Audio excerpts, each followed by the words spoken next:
جس میں رسول اللہ صلی اللہ علیہ وسلم فرما رہے ہیں لوگوں آنے والا آئے گا، ہم تو اس کے ساتھ بیعت کرتے ہوئے چل دیں گے، لیکن یہ کان کھول کے سن لو، ہم تم میں ہے علماء ذی وقار آنا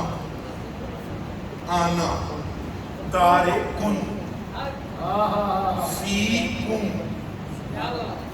آنا تارکن، بولو بولو مغفرت ہو جائے گی، تو صحیح بول پہ ہو، آنا تارکن فیکم۔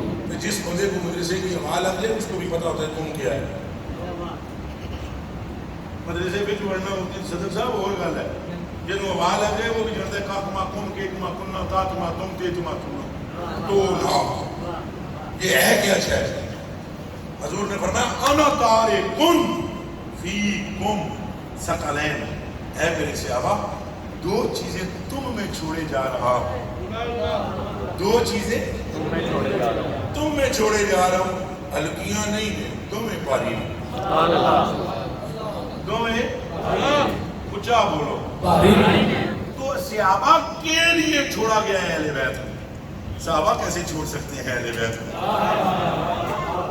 اور چھوڑا بھی نہیں، یاد نہیں ہے آپ کو بڑی مدت مدیدہ ہوئی، ہم نے حدیث شریف کو بہت بعد میں پڑھی، سنی تھی زندگی میں پہلی مرتبہ مولانا شاہ نورانی صاحب سے، چونکہ یہ آپ کے مرشد ہیں تو چلے کہتے ہیں مرید کو زبان مرشد سے کوئی بات سنا دی جائے تو اس کا اعتقاد پختہ تر ہو جاتا ہے، یہ ایک اصول ہے۔ مثلا حضرت آپ شیخی ہیں، فرض کیا یہ جو پگڑی آپ نے باندھی ہوئی شیخیوں کی طرح، اگر فرض کیا آپ شیخی ہوں یا آپ سیالوی ہوں یا آپ نقشبندی ہوں، تو میں اگر یہ کہوں، اگر آپ نقشبندی ہیں تو میں اگر یہ کہوں کہ مجدد الف ثانی رحمہ اللہ نے یہ بات لکھی ہے، خدا کی قسم اگر میں ان کا نام لے کر نہ کہوں تو آپ کا عقیدہ کم ہوگا، لیکن جب میں ان کا نام لے کر ان کی تحریر دکھا دوں تو عقیدہ پختہ ہو جائے گا۔ یہ فطرت ہے، یہ کیا ہے؟ اونچا بولو فطرت ہے۔ مثلا میں اگر ویسے کہوں یار جنت کوئی چیز نہیں سرکار دے سامنے، تو کئی مولوی نہیں بنتے، آپ نے میرے اور توبہ توبہ کرو کہ نہیں گلا کر دیں، چلو نار میں جوڑ کے آتا نا جنت نہ دیں نہ دیں، اعلیٰ حضرت بریلوی کو ساتھ ہی ملا کے پیش کرتا ہوں، اس وقت سارے کہتے ہیں بلے بلے بلے بلے بلے بلے بلے، یہ فطرت ہے۔ یہ کیا ہے؟ فطرت ہے۔ تو حضرت غور فرمائیں، میں مولانا شاہ نورانی صدیقی صاحب رحمۃ اللہ علیہ تعالیٰ سے شنیدہ روایت پیش کرنے لگا ہوں کہ صحابہ کرام کے دل کے اندر کس درجے کی اہل بیت کی عقیدت ہے۔ نعرہ رسالت یا رسول اللہ، اونچا بولو نعرہ رسالت یا رسول اللہ، نعرہ رسالت، نعرہ حیدری، نعرہ غوثیہ، فخر اسلام قاری محمد جوان بہادر صاحب۔ نہیں آ رہا یار، پتہ نہیں تشریف رکھیں صاحب، ادھر بھی نہیں آ رہا، اچھا سمجھ آ رہی ہے؟ پائیں گے تھوڑا، بیٹھے بیٹھے۔ اب یہ بات ہے اذکرکم اللہ فی اہل بیتی، اذکرکم اللہ فی، اب جب حضور فرما رہے ہیں کہ میں تمہیں خوف خدا دلاتا ہوں، کس کے معاملے میں؟ اہل بیت کے معاملے میں۔ پھر بولیے توجہ توجہ توجہ ہے جی بھی، وہ ہاتھ کھڑا کر کے تصویرہ توجہ ہے، میں تمہیں اہل بیت کے بارے میں خوف خدا دلاتا ہوں۔ اب میں نے جو آپ سے کہا حضرت علامہ مولانا شاہ نورانی صدیقی رحمہ اللہ تعالیٰ ان کی زبان اندر سے ہم نے یہ حدیث پڑھی بہت بعد میں ہے، بہت بعد میں، تب ہماری داڑھی بھی نہیں تھی، جب ہم نے ان سے یہ حدیث شریف ایک موقع پر سنی، اور آپ نے بھی سنی ہوگی، یہ بھی پتہ لگ جائے گا سچ اور جھوٹ کا اسی وقت پتہ لگ جاتا ہے، کیونکہ آپ کی تو داڑھی سفید ہو گئی ہے ان کی ماہیت میں۔ ہم تو جمعہ 8 دن میں، ہماری عمر ہی کتنی ہے، اور حضرت قبلہ قاری صاحب کو ساری زندگی گزر گئی ہے ان کے ساتھ، تو آپ فوری طور پر تصدیق آپ کا قلب کر جائے گا۔ اور ہم حدیث روایت پیش کرنے لگے ہیں، پہلے ہم سنا چکے کہ اذکرکم اللہ فی اہل بیتی، اذکرکم اللہ فی اہل بیتی، اور حضور علیہ السلام سے یہ باتیں صحابہ نے اپنے کانوں سے سنی، رضوان اللہ تعالی۔ کیسے ممکن ہے کہ اہل بیت سے وہ پھر سکتے ہیں، یا کیسے ممکن ہے کہ وہ اہل بیت سے منحرف ہو سکتے ہیں؟ کیسے ممکن ہے کہ وہ اہل بیت کو چھوڑ سکتے ہیں؟ یہ پروپیگنڈا ہے. یہ کیا ہے؟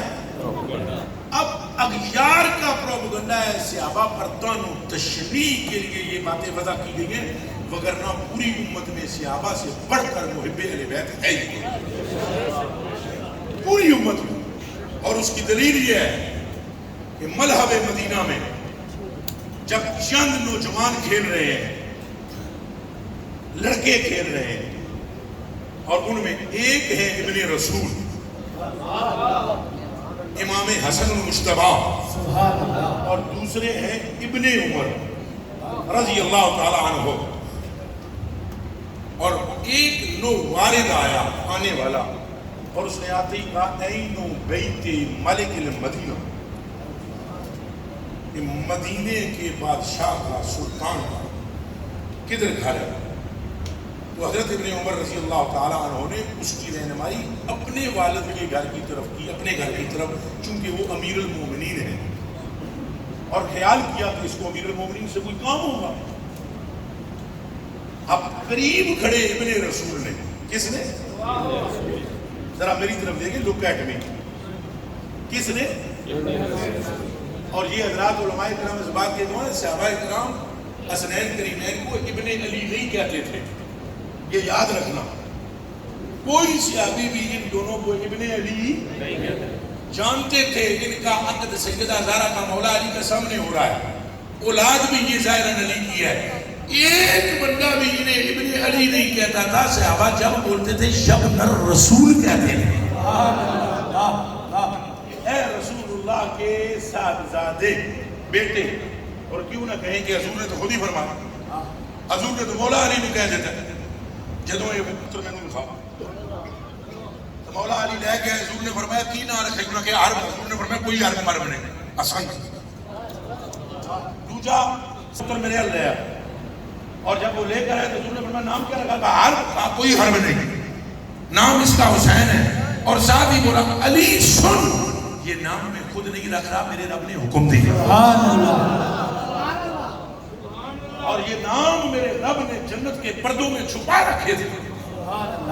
اچھا، اب صحابہ کا بھی طرز عمل یہ ہے، وہ ابن رسول نے تھوڑا گرمی میں آ کر، جلال میں آ کر انہیں ایک دفڑ دے مارا. کنہیں؟ حضرت ابن عمر کو رضی اللہ تعالیٰ عنہ. اور انہوں نے کہا یہ تم نے کیسی غلط رہنمائی کی ہے، وہ غلام کا نہیں پوچھ رہا، سلطان کا پوچھ رہا.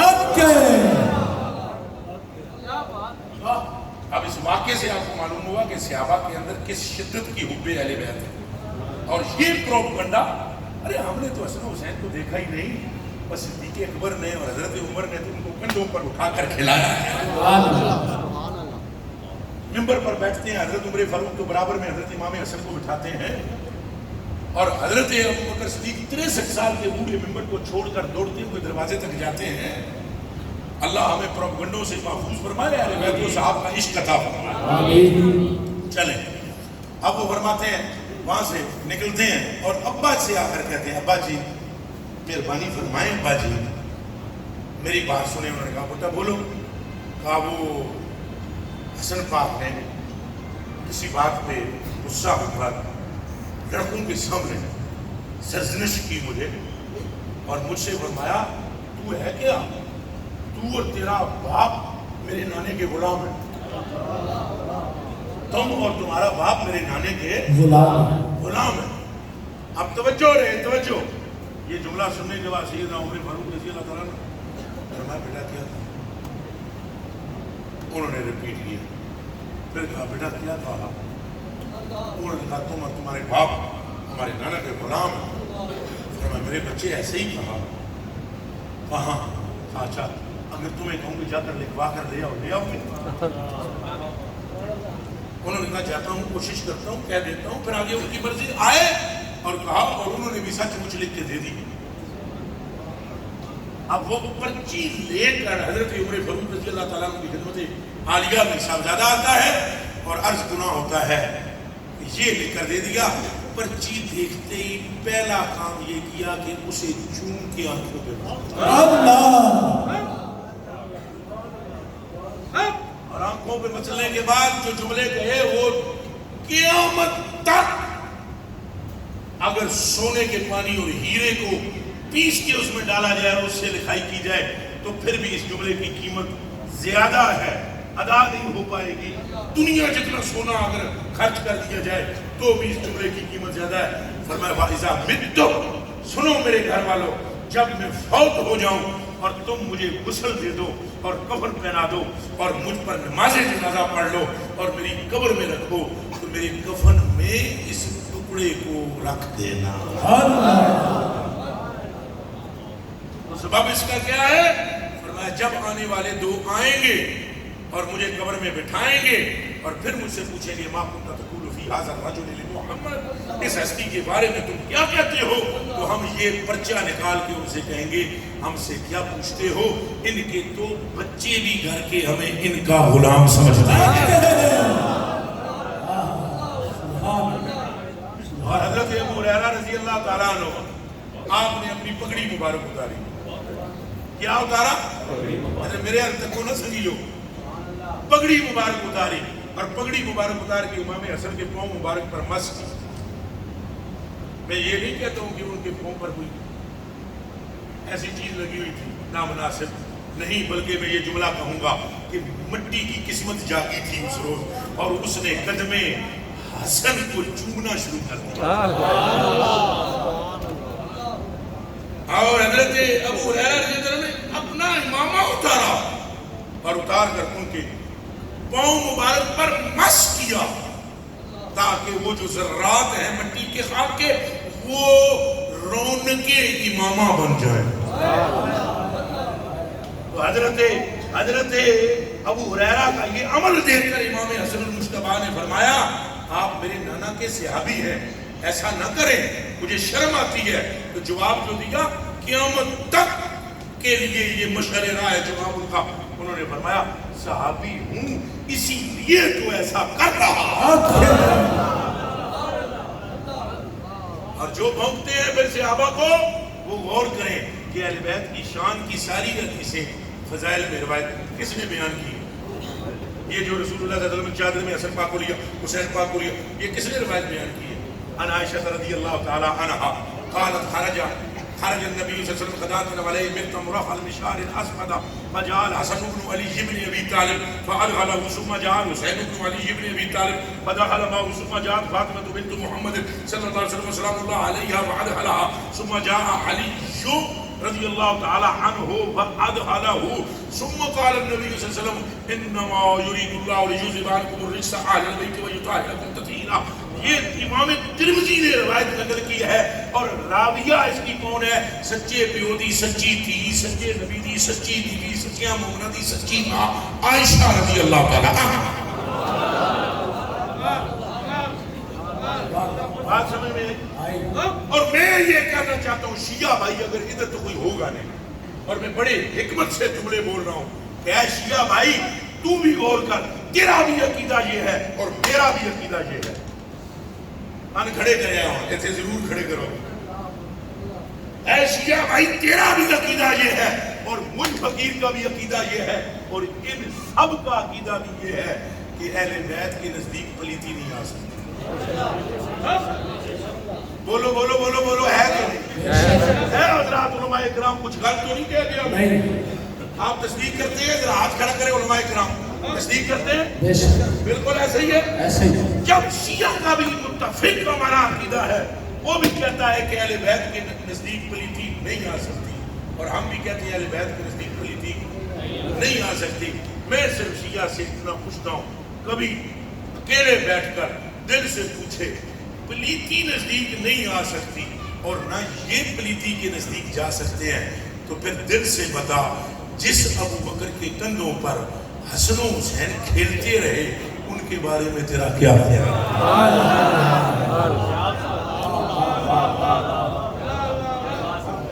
اس ایک نقطے پر آ کر ہمیں سمجھا دے کہ ان کے کندھوں پر وہ کھیلے۔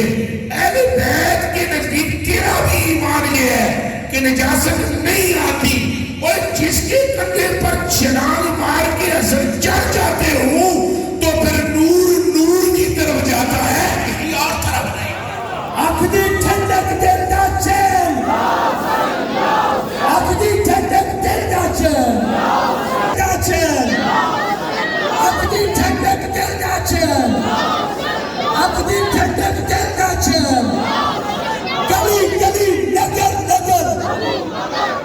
ہاں چونکہ ہمارے شیعہ بھائی کیا نکالتے ہیں؟ گھوڑا نکالتے ہیں. اور گھوڑا کیسا نکالتے ہیں؟ یہ کہاں کا گھوڑا ہے؟ والٹن شریف. وہ گھوڑا کہاں کا جی؟ والٹن شریف کا. یہ اور مجھے لاہور کے نام نہیں آتے. فلانے شریف کا فلانے شریف کا گھوڑا نکالتے ہیں اور اس کو متبرک سمجھتے ہیں. ہمارے شیعہ بھائی کیا سمجھتے ہیں اس کو؟ متبرک سمجھتے ہیں. بہت برکت والا. ارے یہ گھوڑا کہاں سے ہے؟ کاشمی پورا سے لایا, مانا والے سے لایا, عبدالحکیم سے لایا, سندیلیاں والی سے آیا. کربلا کا تو نہیں ہے نا, ادھر کا ہی ہے نا. اور شیعہ بھائی کا ادھر یہ نہیں, اس کا جھوٹا بھی اس کو غسل دیتے ہیں پہلے صبح صبح, اور غسل دے کر اس کا پھر پانی سارا وہ سالہ جو ہے وہ سارے متبرک تھوڑا تھوڑا تھوڑا تھوڑا زمزم کی طرح پیتے ہیں اور سمجھتے ہیں کہ اس میں شفا ہے. اے شیعہ بھائی 1400 سال کے بعد تیرے گھر میں جنما ہوا گھوڑا صرف نسبت حسین سے بابرکت ہو گیا. ان سے اعلیٰ عالم کیا ہے جو حسنین کو اپنے سینوں سے چپٹائے رکھتے تھے. سبحان اللہ. کبھی دل سے ان باتوں پر غور کرو تو نتیجہ سمجھ آ جائے گا کہ یہ پروپیگنڈا ہے. اور دوسری طرف اہل بیت کی شان بیان کرنے میں کوئی کوتاہی نہ کی جائے, چونکہ اس کا انعام بہت بڑا ہے. آخری روایت پیش کرتا ہوں, اس کا انعام بہت بڑا ہے. اہل بیت کی محبت کا انعام یہ سارے سن لیں, یہ سارے سن لیں, میرے علماء بھائی بھی سن لیں اور عوام بھی سن لیں. اہل بیت کی محبت کا انعام بہت بڑا ہے. 2 روایتیں پیش کروں گا. ایک تو جو جنت شریف کے زیادہ شوقین ہے وہ سن لیں. جنت شریف یہ حضور نے فرمایا من احبہما و اباہما و امہما, جس نے ان سے محبت کی, دونوں سے, ان کے ابا سے محبت کی, ان کی امی سے محبت کی, کان معی فی درجتی فی جنتی یوم القیامہ, قیامت کے دن جنت میں وہ میرے درجے میں میرے ساتھ. اور دوسری بات ذرا کان کھول گیا سن لیں, یہ آخری گفتگو ہے, پھر میں حضرات علماء کرام کا شکریہ ادا کروں گا. دوسری بات رسول پاک صلی اللہ علیہ وسلم نے ارشاد فرمایا جانے جانا سید الاولین والآخرین نے من احبہما فقد احببتہ. اے حضرات علماء کرام آپ کو اسی کا معنی معلوم ہو گیا. من احبہما فقد احببتہ, جس نے ان دونوں سے محبت کی میں محمد خود اس کو اپنا محبوب بنا لوں. یعنی جیسے ہی تم حسنین کے محب بنتے ہو ایسے ہی تم محبوب مصطفیٰ ہو جاتے ہو. نہیں بلکہ محبوب خدا ہو جاتے ہو. اللہ ہمیں اہل بیت کی محبت بھی عطا فرمائے اور اللہ ہمیں صحابہ کرام کا بھی ادب عطا فرمائے اور اہل سنت میں رکھے اور اسی پر موت عطا فرمائے. میں جتنے حضرات علماء کرام یہاں تشریف فرمائے ہیں ان سب کا میں شکر گزار ہوں.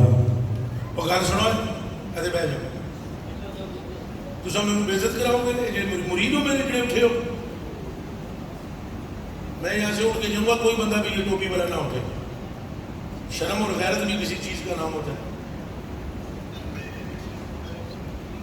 خبردار کوئی بندہ مرید میرا اٹھ کے پیچھے میں ڈاؤن ہوں.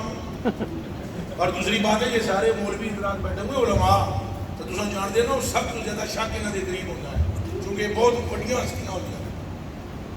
شک سب سے زیادہ علماء کو گرتا ہے, چونکہ علماء ہی پر دار و مدار ہے ہدایت کا.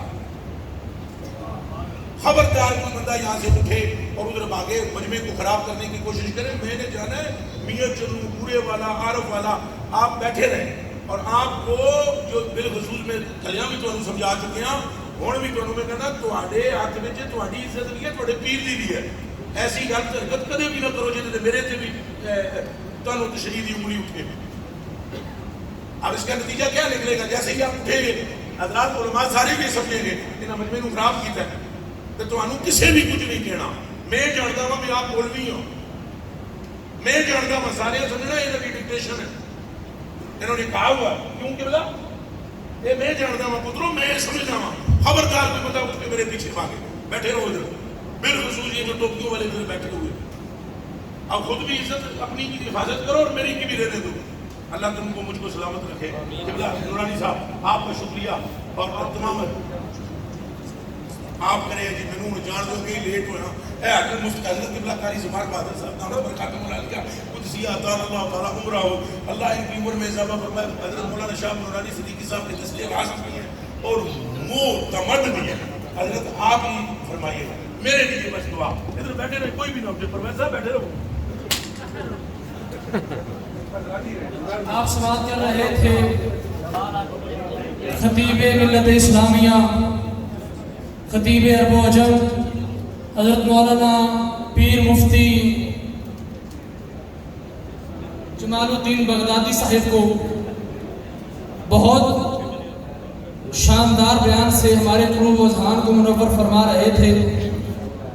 اسی دوران ہمارے اسٹیج کی زینت بنے قائد ملت اسلامیہ علامہ شاہ احمد نورانی نور اللہ مرقدہ کے دستے راست صوفہ اسلامک یونیورسٹی کے چانسلر اور بیرون ملک میں دین اسلام کی تبلیغ کرنے والی شخصیت میری مراد حضرت علامہ مفکر اسلام